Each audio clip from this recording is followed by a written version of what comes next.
Assalamualaikum warahmatullahi wabarakatuh. Kita pertemuan kedua untuk metode ilmiah ya, untuk metode penelitian. Di mana pertemuan yang pertama kemarin sudah kita jelaskan dan kita pelajari bahwa pada prinsipnya mata kuliah ini adalah pada proses pembuatan proposal yang nanti mungkin akan dilanjutkan pada Bu Rahmi ya untuk yang setelah UTS. Nah, untuk bisa membuat proposal itu kita harus mempelajari dulu secara detail pada tingkatan filosofis dan tingkatan teoretikal. Dan ini mungkin yang paling tidak paling membosankan ya sementara ini ya, karena kita berbicara pada tingkat filosofi dan tingkat teoretiklinya. Namun ini memang sangat dibutuhkan untuk nanti Anda bisa memahami secara utuh bagaimana proses penelitian tersebut. Pada prinsipnya penelitian itu bisa dibagi dan dikategorisasikan menjadi beberapa metode.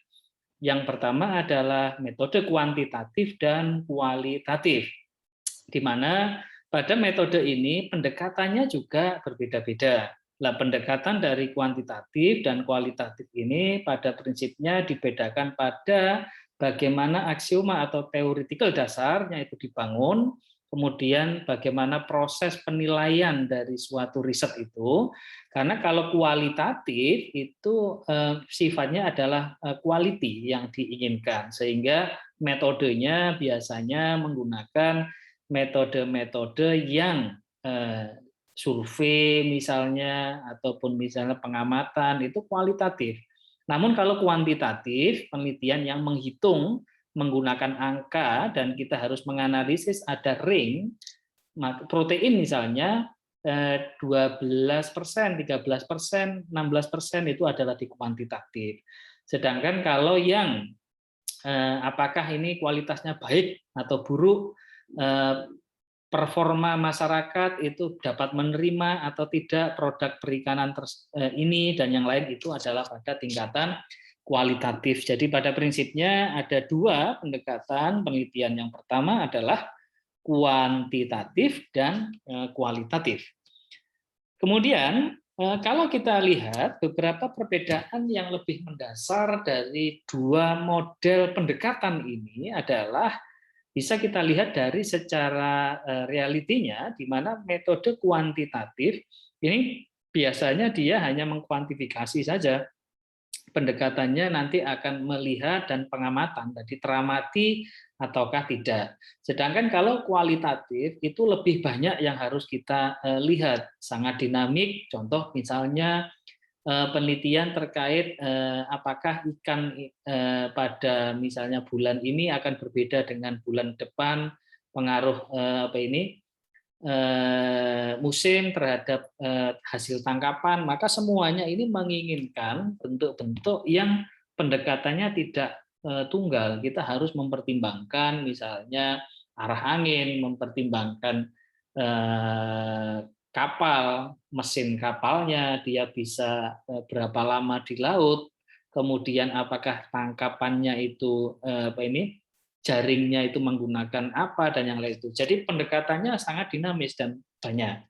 Kemudian hubungan peneliti dan yang diteliti ini biasanya kalau yang kuantitatif harus independen. Sedangkan kalau yang metode kualitatif itu bisa berinteraksi atau tidak dapat dipisahkan.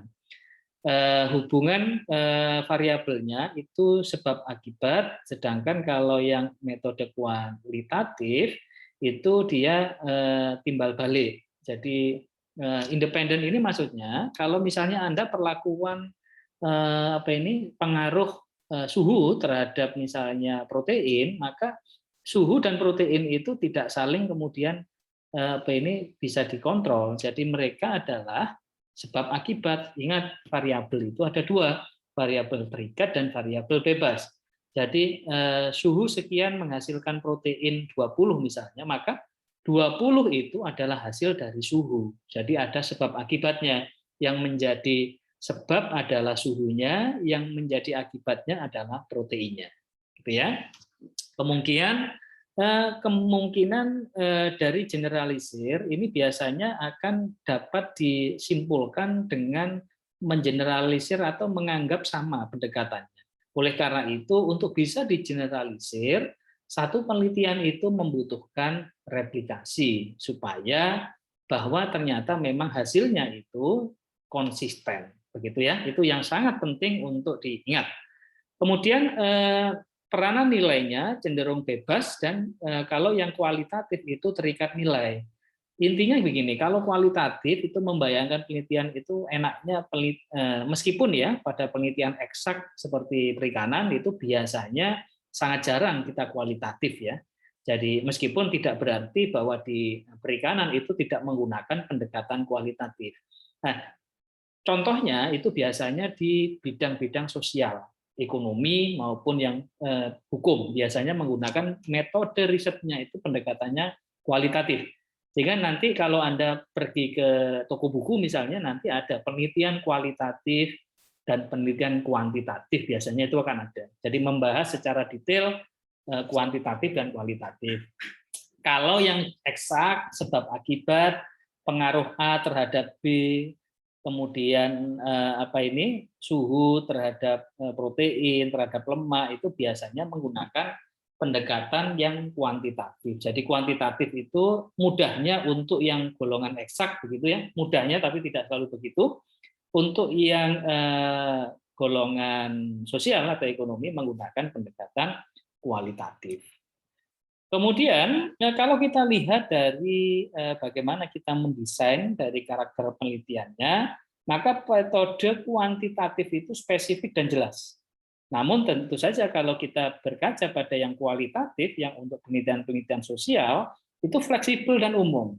Contoh misalnya, kondisi sosial pada saat pemilihan presiden misalnya, antar daerah bisa jadi sangat berbeda-beda. Kondisi tahun ini dengan tahun depan bisa jadi sangat fleksibel. Ya, perkembangan dan ini juga sangat tergantung dari waktu dan banyak yang lain. Jadi pendekatannya holistik. Sedangkan kalau untuk yang pendekatan kuantitatif itu biasanya dari awal itu sudah terstatement spesifik dan jelas. Contoh suhu terhadap protein, misalnya suhu levelnya berapa? 60 derajat, 80 derajat, 100 derajat. Itu biasanya di awal juga sudah spesifik atau sudah jelas. Nah, tujuannya biasanya untuk menunjukkan hubungan antar variabel. Variabel ini maksudnya adalah variabel bebas dengan variabel terikatnya. Kemudian teorinya misalnya, kalau dipanaskan sekian, maka minyak akan mengalami proses kerusakan. Atau misalnya ikan kalau tidak dieskan, akan dia mengalami proses penurunan kualitas. Nah, mungkin seperti itu. Sehingga hal-hal yang seperti ini itu biasanya ada di penelitian-penelitian yang sifatnya kuantitatif, yaitu penelitian-penelitian yang untuk biasanya eksak begitu ya, sedangkan kualitatif itu biasanya sebaliknya. Kemudian teknik penelitian, kalau yang di kita itu pendekatannya adalah eksperimental, di mana ya, makanya kalau kita berbicara tentang metode yang eksperimen itu biasanya kita menggunakan metode yang kuantitatif, begitu ya. Kalau yang ini biasanya bisa dengan menggunakan kuesioner, bisa dengan ini. Pada prinsipnya adalah kalau eksperimen itu pasti biasanya kuantitatif. Sedangkan kalau yang metode kualitatif, pendekatan-pendekatan dengan menggunakan dokumen-dokumen sekunder, dengan menggunakan proses interview, kemudian dokumentasi-dokumentasi kita buka lagi, membuka clipping koran dan yang lain itu semuanya adalah kualitatif. Kemudian instrumen penelitian metode kuantitatifnya juga berbeda-beda.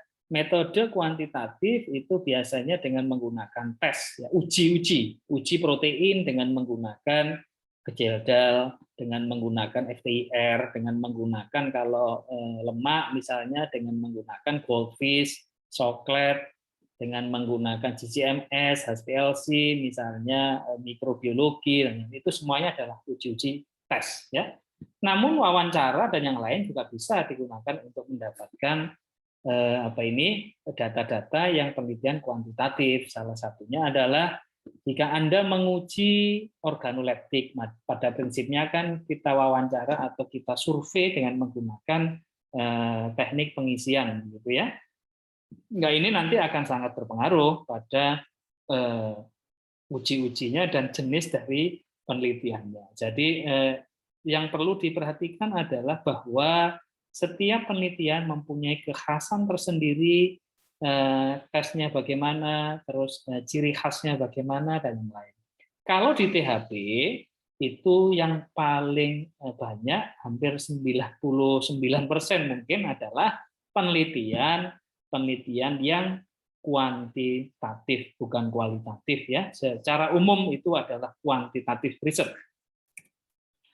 Kemudian jenis datanya, itu kalau kita lihat jenis data biasanya hasil pengukuran atau kuantitatif. Kuanti ya, berarti ada kuantitas, yaitu hasil ukuran berat, hasil ukuran suhu, hasil ukuran prosentase, dan yang lainnya.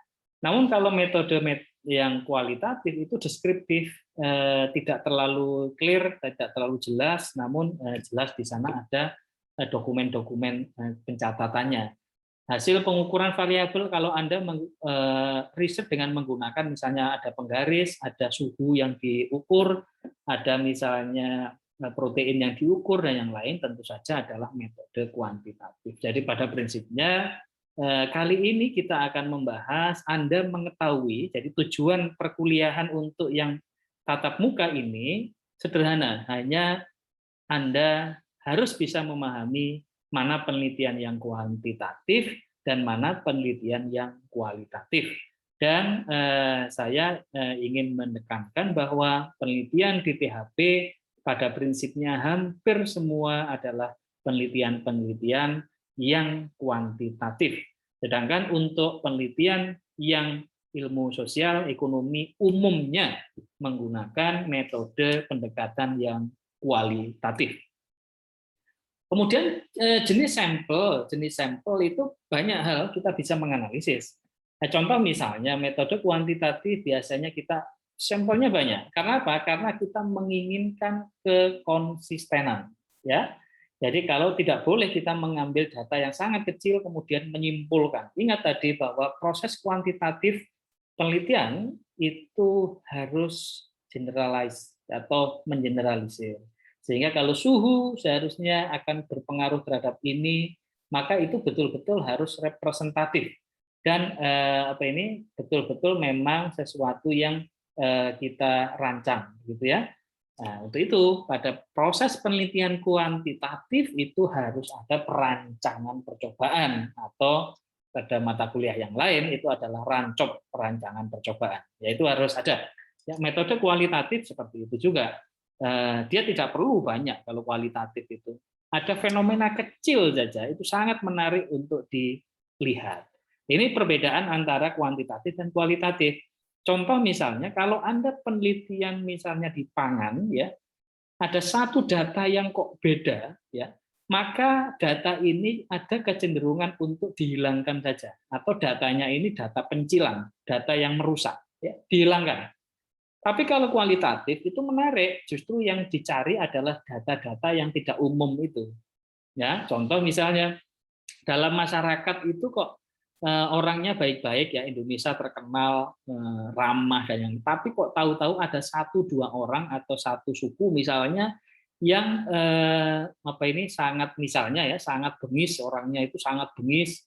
Kemudian ini pasti bukan orang Indonesia contohnya ya, tapi justru kalau keilmuan kualitatif hal itu menjadi sangat menarik untuk dieksplorasi. Kenapa seperti ini? Sampelnya hanya satu cukup. Tapi kalau kita melihat sampel untuk yang kuantitatif harus besar, sehingga cenderung yang besar itu yang nanti akan dipakai untuk mengeneralisir. Gitu ya. Jadi orang Indonesia itu sabar, ramah, itu kan meskipun tidak semua ya, Anda tahu pasti tidak semua. Tapi kesimpulannya itu begitu. Nah, tapi kalau yang metode kualitatif itu menarik, 1-2 orang cukup untuk bisa menganalisis kenapa misalnya si ini kok menjadi begini. Kenapa fenomena-fenomena satu kecil itu bisa kemudian dianalisis gitu. Kenapa misalnya Pak Jokowi itu kok bisa menjadi presiden? Padahal belum jelas itu di belakang-belakangnya ini kemampuannya apa dan yang kita tahu kan beliaunya itu pengusaha mebel begitu. Nah, hanya itu saja yang kita tahu pada saat itulah. Nah, itu kemudian dipakai untuk penelitian itu mungkin menarik. Nah, itu yang perbedaan-perbedaannya. Kemudian analisisnya, metodenya itu setelah selesai pengumpulan data, namun kalau yang misalnya kualitatif itu hanya dicari polanya saja. Dan tidak perlu sampai penelitian itu selesai. Begitu ada data kita bisa menganalisis. Tapi kalau dengan menggunakan pendekatan kuantitatif riset, maka kita harus menggunakan analisis statistika. Entah analisis ovarian, entah analisis yang lain, dan yang lain itu semuanya harus menggunakan analisis yang memang sudah baku. Begitu ya. Jadi perbedaannya jelas. Kalau Anda ditanya penelitiannya itu apa? Kalau THP, maka Anda pasti menjawab, penelitian saya kalau Anda mau beli buku itu ya beli yang metode kuantitatif, bukan kualitatif. Itu ya. Jangan sampai kalau Anda ke toko buku tidak mengerti konsepsi daripada metode kuantitatif dan kualitatif, Anda membeli buku yang kualitatif riset untuk THP, maka itu salah besar. Ya. Usulan desain ini juga kita bisa pertimbangkan bahwa kuantitatif secara umum adalah kita luas dan literatur reviewnya juga harus jelas, prosedurnya harus spesifik, masalah yang dirumuskan harus jelas dan spesifik. Tidak boleh lebar sekali, kita harus mempunyai batasan penelitian ya. Contoh misalnya kalau Anda meneliti skripsi itu batasan penelitiannya adalah variabelnya, dan kenapa Anda ini kok menganalisis ini saja padahal kan ini sudah diketahui faktornya bisa dipengaruhi A, B, C, D. Anda harus menyebutkan batasannya apa di sana. Begitu ya. Jadi harus penting itu untuk membatasi permasalahan. Nah, ini beberapa pertanyaan kapan penelitian dianggap selesai setelah semua data ditentukan dan terkumpul. Dan ini penelitian itu harus diuji validitasnya. Ya, pengujian validitas itu hanya bisa dilakukan jika metode untuk meneliti itu jelas, begitu ya. Dan ini metode kualitatif, ini saya kira daripada nanti membingungkan Anda, untuk yang kualitatif kita tidak terlalu bahas saja, karena yang penting ini Anda ini saja, untuk yang penelitian kuantitatif, di mana proses dari penelitiannya harus menggunakan penelitian eksperimental. Ya. Kemudian proses metode penelitian kuantitatif biasanya bersifat linear, tapi kalau untuk yang kualitatif itu sirkuler, kita bisa menganalisis terus-menerus. Jadi kesimpulannya itu hampir tidak ada. Kesimpulan A itu mungkin hanya pada saat penelitian itu saja.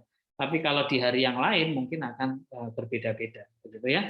Itu beberapa hal kalau di sosial atau politik seperti itu, gitu ya. Ada beberapa hal yang menarik untuk selalu dinamis, gitu ya. Baik, ini nanti ada hubungannya nanti ini mengapa perlu didesain dan yang lain mungkin nanti pertemuan kedua saja ya. Jadi hari ini kita cukupkan untuk sekian, di mana proses penelitian ini Anda intinya harus Anda pahami